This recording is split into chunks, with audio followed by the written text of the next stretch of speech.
자, 유형 17번 봅시다. 자, 유형 17번 보게 되면 우리 근에 대한 조건이 나왔을 때 2차 방정식을 푸는 방법입니다. 먼저 첫 번째 보실까요?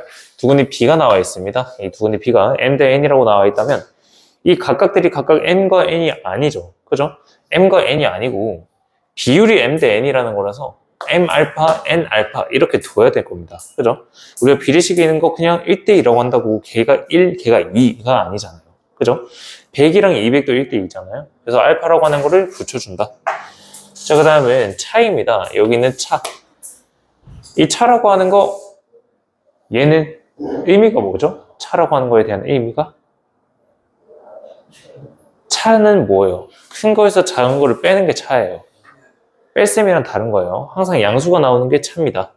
자, 그래서 한 근을 알파라고 둔다면 나머지 하나는 K 플러스 알파다. 예로 두시면 되겠습니다. 자, 그 다음에 한 근이 다른 근이 M배다 라고 나와 있으면 알파라는 거랑 M 알파라고 하는 거 이렇게 두면 되겠다. 그죠? 그 다음에 연속된 정수다 라고 하면은 얘 하나를 알파, 다른 하나는 알파 플러스 1 이렇게 두면 됩니다. 자, 근데 여기다 하나만 좀 추가를 해주자면요. 두 근이 연속인 홀수이거나 아니면 짝수일 때 이 경우에 있어서 두 근이라고 하는 거는요. 2알파 마이너스 1, 2알파 플러스 1 이 두 개로 설정을 해주면 된다라는 겁니다. 이게 적어 놓으세요. 지금 없거든요. 얘는 좀 적어 놓으시길 바라겠고 630번 문제 630번 문제 보게 되면은 홀수가 나와요. 연속적인 홀수다 라고 하는 겁니다. 그럴 때 우리가 근을 이렇게 두고 설정을 해준다는 거예요. 아시겠죠? 자, 630번 문제 하고요. 그리고 그 뒤에 있는 631번 문제 두 개를 한번 풀어봅시다. 630번과 631번 두 개.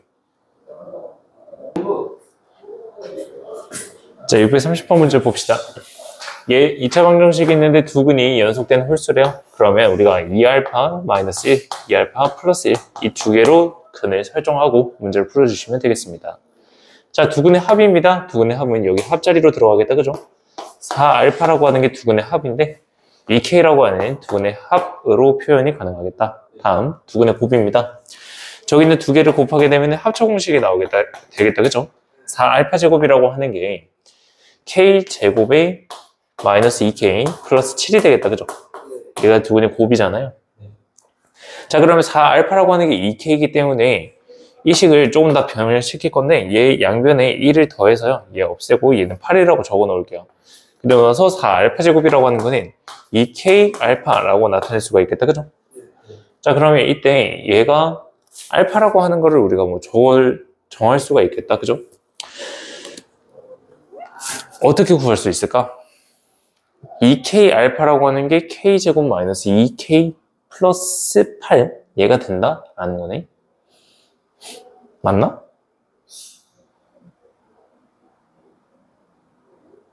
이렇게 굳이 안 둬도 될 것 같지 않나?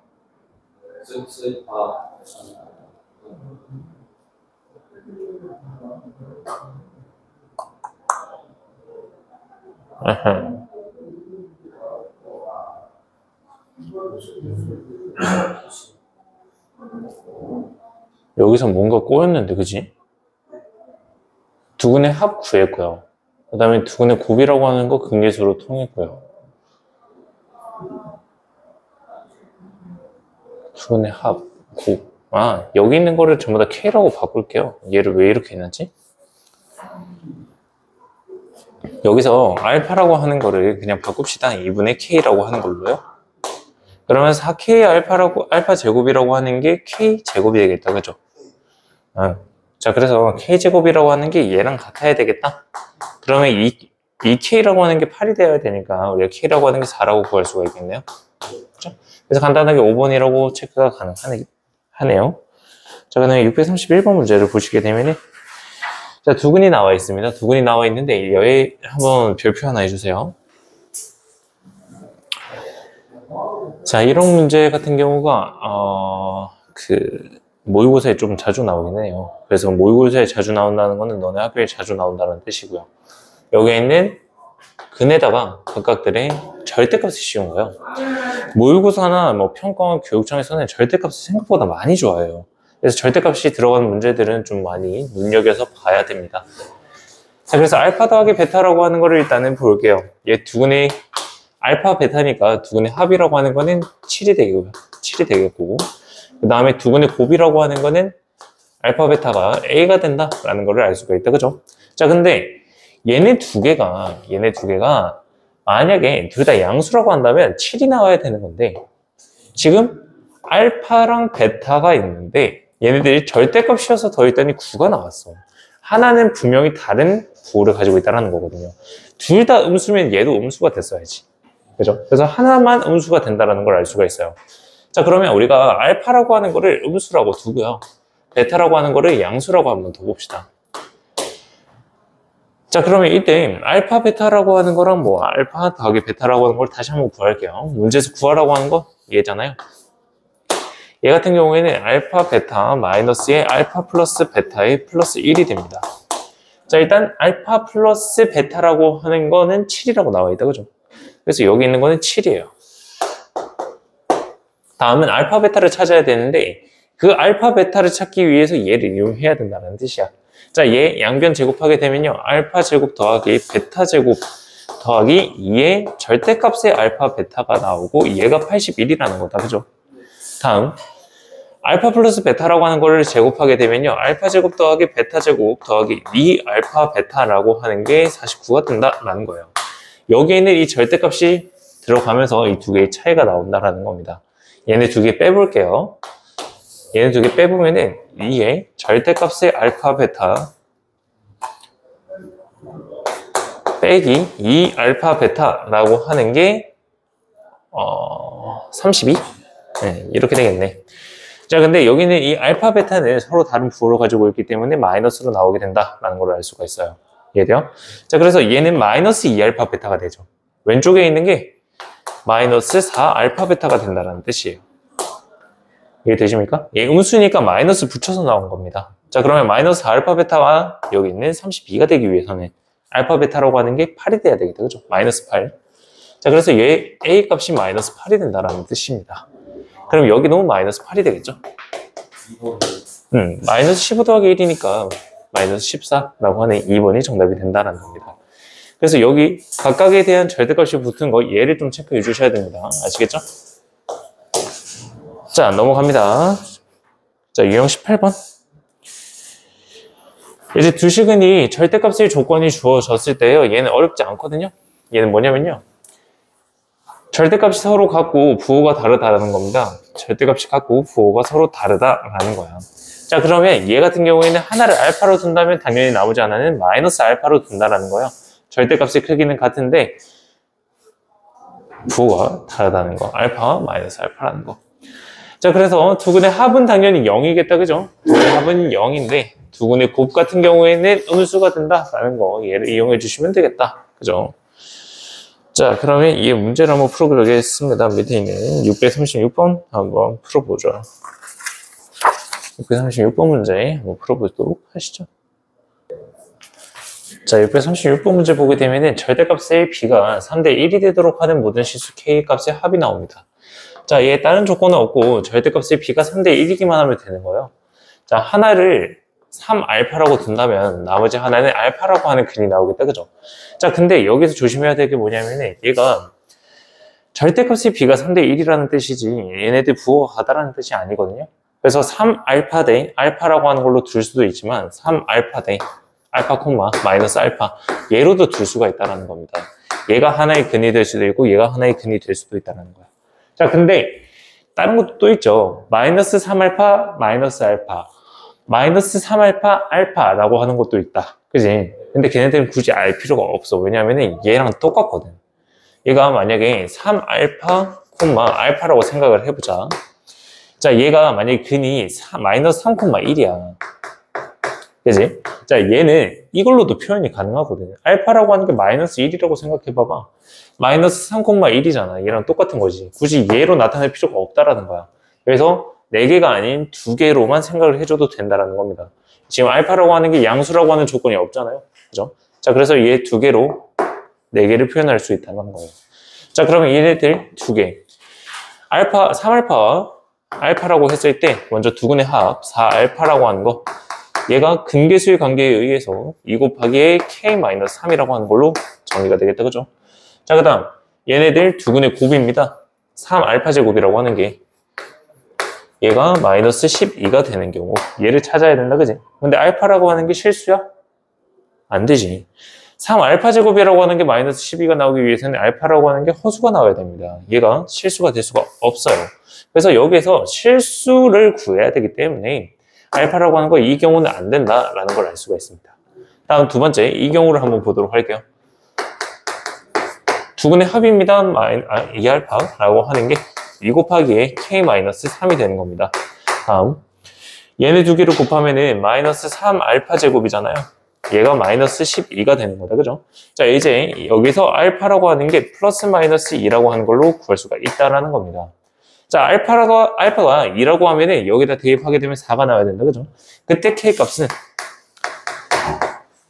5가 되어야 된다라는 걸 알 수가 있다. 그죠? 그 다음에 알파라고 하는 게 마이너스 2라면 마이너스 4가 돼야 되겠다. 그지? 마이너스 4가 되기 위해서는 k라고 하는 건 1이 됩니다. 모든 실수가 2개밖에 없겠네요. 2개 더하면 6이라고 하는 정답이 나오는 겁니다. 이해되시죠? 그래서 절대값이라고 나와 있으면 우리가 비율만 생각해주고 부호는 따로따로 생각해주면 되겠다. 자, 그 다음 19번 유형으로 넘어갑니다. 자, 19번 유형에서는요, 우리가 근관계로 나왔을 때 얘네들을 변형시킨다라는 거거든요. 변형 공식입니다. 곱셈에 대한 변형 공식이고요. 643번 문제를 쌤이랑 같이 한번 보시죠. 얘 문제 같이 보고 넘어가도록 하겠습니다. 야, 간단해서 그냥 같이 보고 넘어가는 겁니다. 아시겠죠? 앞에 있는 유형도 마찬가지고 얘도 마찬가지입니다. 지금 2차 방정식이 주어져 있고요. 이때 근을 알파와 베타라고 한다. 그러면 당연히 알파 더하기 베타라고 하는 게 마이너스 a고 알파 베타라고 하는 게 마이너스 b다라고 하는 근계수로 바로 나오잖아요.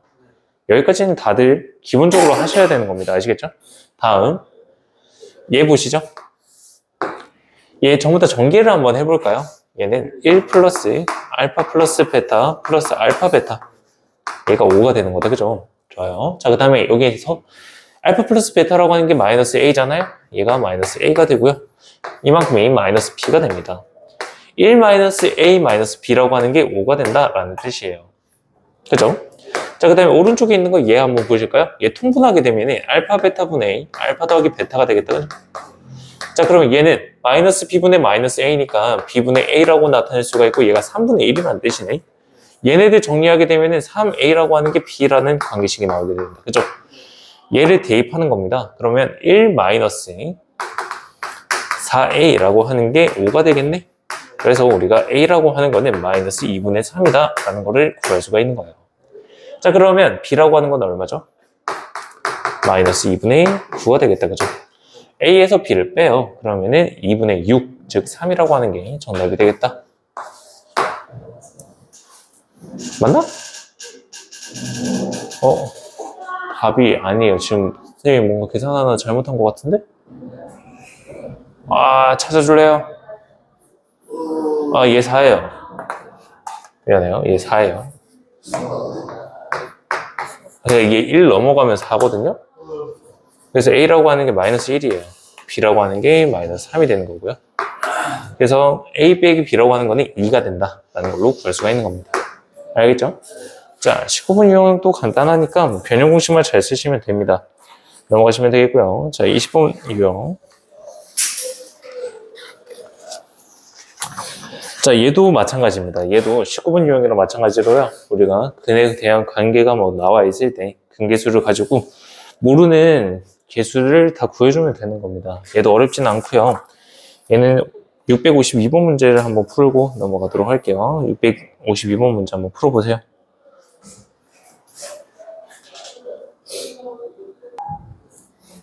자, 보시죠. 지금 652번 보시게 되면은 위에 첫 번째 있는 이 2차 방정식에서 근을 알파와 베타라고 한다. 두근의 합 알파 더하기 베타라고 하는 게 마이너스 p가 되는 거고요. 알파 베타라고 하는 게 q가 되겠다. 그죠? 자, 얘네들이고요. 그 다음에 밑에 있는 거 보시게 되면 이때 두근이 달라진다. 그죠? r이라고 두근의 합 2에 알파 플러스 베타라고 하는 게 마이너스 R이 된다라는 거고요. 4알파 베타라고 하는 게 얘가 P가 된다라는 걸 알 수가 있잖아요. 그죠?